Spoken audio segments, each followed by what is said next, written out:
अपने अंदर में जन्म देना है। कैसे? एक बार लंका की बात है। लंका में एक भगवान राम की मूर्ति बनी हुई थी।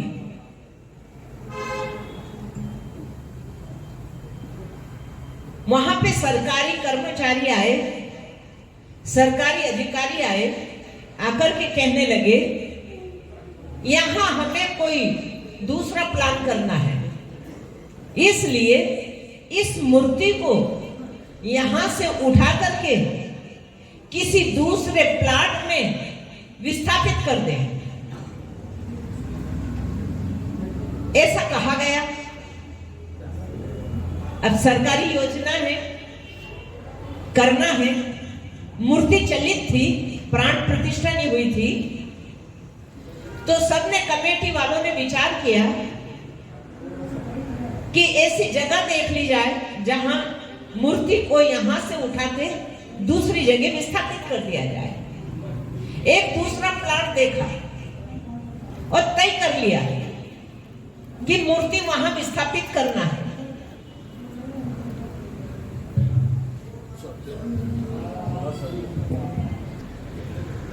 बात ही जगह चेंज करने की चल रही है तो माइक भी चेंज हो गया। बात मूर्ति को हटाने की चल रही तो माइक भी हट गया, है ना? कोई बात। जब भगवान हटने को तैयार है, उठने को तैयार है, परिस्थिति के अनुसार सारे नगर में बताया गया कि मूर्ति को यहां से उठा करके दूसरे प्लाट में विस्थापित करेंगे।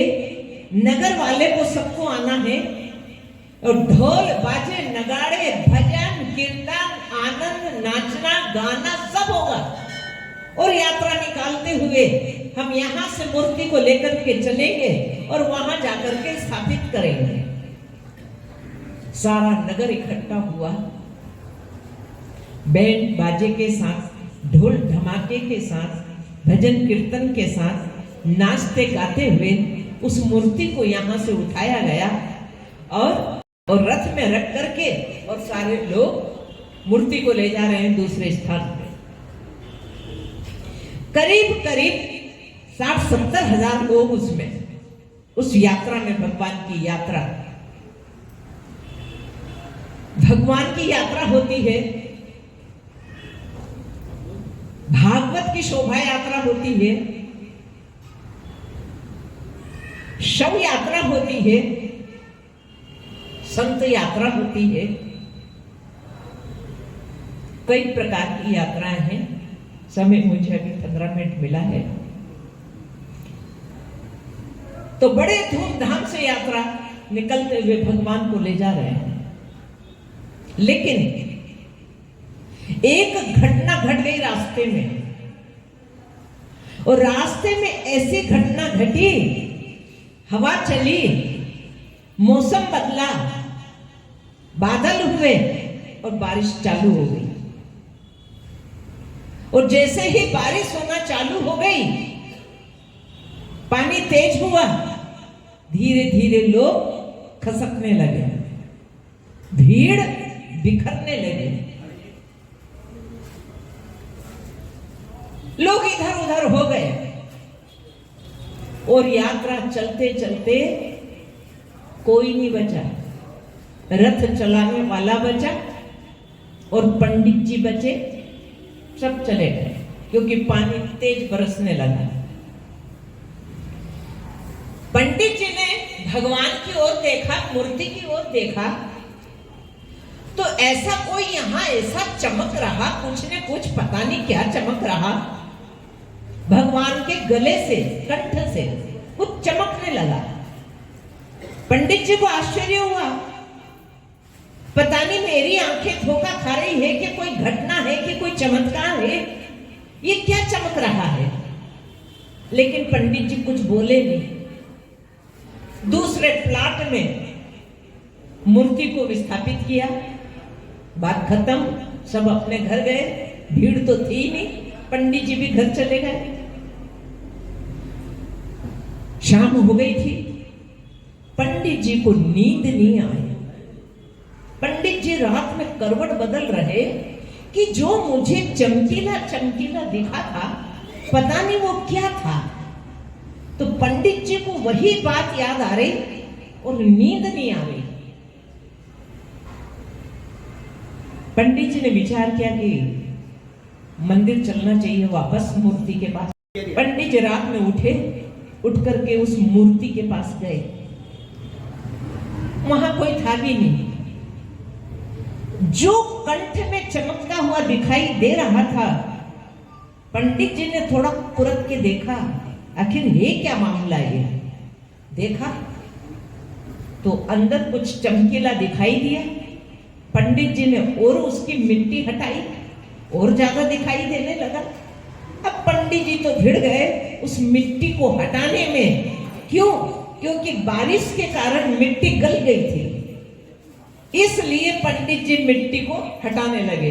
पंडित जी ने पूरी मिट्टी हटा दी, मूर्ति की पूरी मिट्टी हटा दी। भीतर से सोना निकला, सोने की मूर्ति निकली। मूर्ति सोने की थी, लेकिन चोर चुरा के न ले जाए, चोरों से बचाने के लिए उस मूर्ति के ऊपर मिट्टी का लेप चढ़ाया हुआ था। समझना, कथा का सार समझना, ये सत्य घटना है। मिट्टी के ऊपर, सोने की मूर्ति के ऊपर मिट्टी का लेप चढ़ा दिया था ताकि चोरों से बचा के रखा जाए। लेकिन रास्ते में पानी आने के कारण मिट्टी गल गई और निकल गई, तो अंदर से सोने की मूर्ति निकली। बस इसी तरह से ये मिट्टी का बना हुआ है ना, ये मिट्टी की मूर्ति बनी है ना आपकी। अब ये मिट्टी की मूर्ति में से सोने की मूर्ति प्रकट करना है, यानी उस आत्मा को प्रकट करना है, उस ब्रह्म को अपने अंदर प्रकट करना है। आपने संतान को जन्म दिए होंगे और हर जन्म में किसी न किसी को आपने जन्म दिया होगा, लेकिन ध्यान रखना, ये मनुष्य शरीर मिला है तो अपने भीतर परमात्मा को जन्म देना। और यदि हमने परमात्मा को अपने भीतर जन्म नहीं दिया तो आप पुरुष होके भी बांझ हो और नारी स्त्री होके भी बांझे।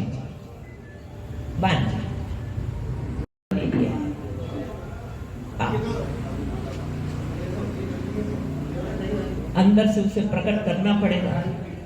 और यह अविद्या की मिट्टी, अज्ञान की मिट्टी, आसक्ति की मिट्टी, ये लोभ की मिट्टी, इसको सारा उतारना पड़ेगा।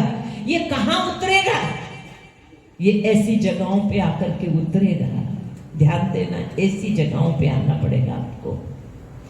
जैसे आपको किसी प्रदेश में जाना है तो आप रेलवे स्टेशन जाना, वहां से जंक्शन से कोई सी भी गाड़ी आपको जो पकड़ना है, जिस प्रदेश में जाना है, वो ट्रेन पकड़ के आप जा सकते हैं। और यदि आपको लंदन जाना है तो, यदि आपको लंदन जाना है तो एयरपोर्ट जाना पड़ेगा, हवाई अड्डा जाना पड़ेगा। लंदन जाने के लिए इसी प्रकार से यदि आपको परमात्मा से मिलना है तो कहां जाना पड़ेगा? हवाई अड्डा, एयरपोर्ट। और ये हवाई अड्डा, एयरपोर्ट कहां है? अखंड अविनाशी आश्रम, ये एयरपोर्ट है।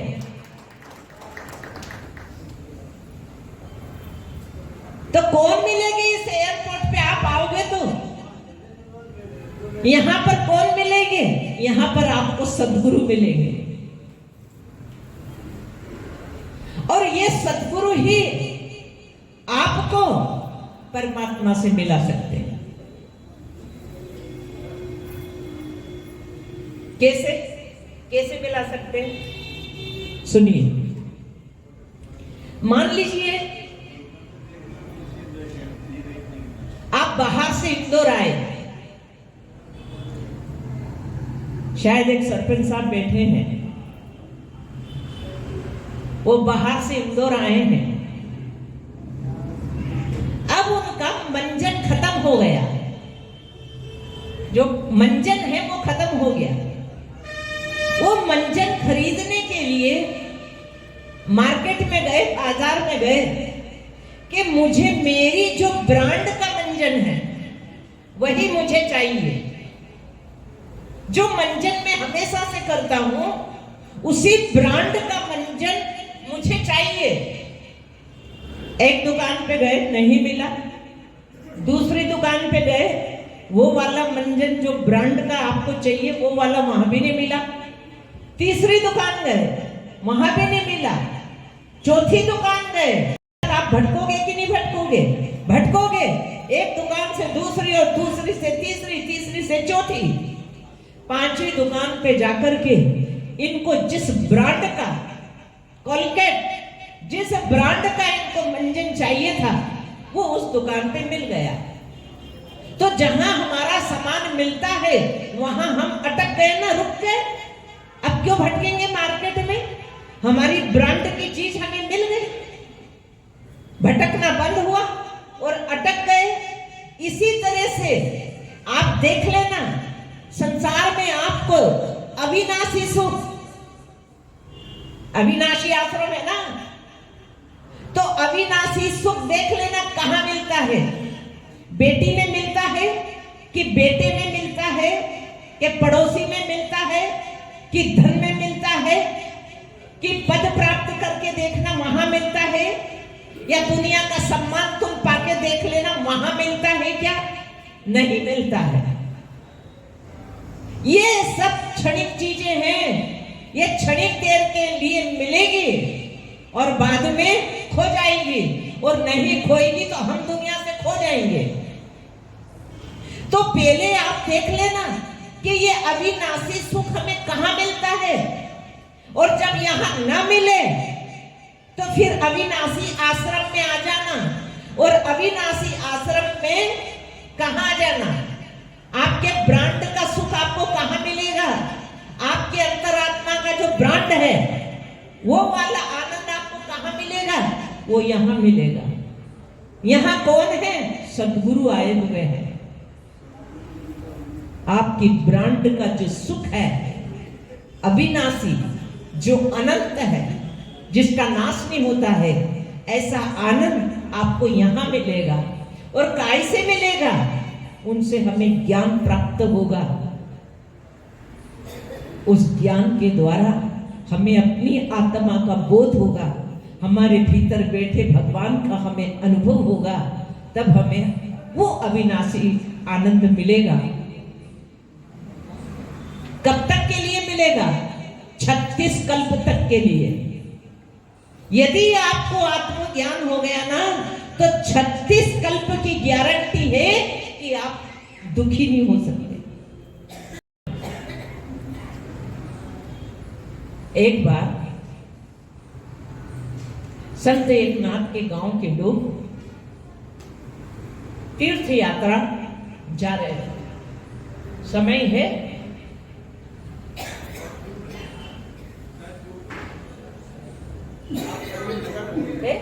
हाँ, मैं पूरा ठीक है। ओम शांति शांति शांति। समय हो गया, सबको समय मिलना चाहिए।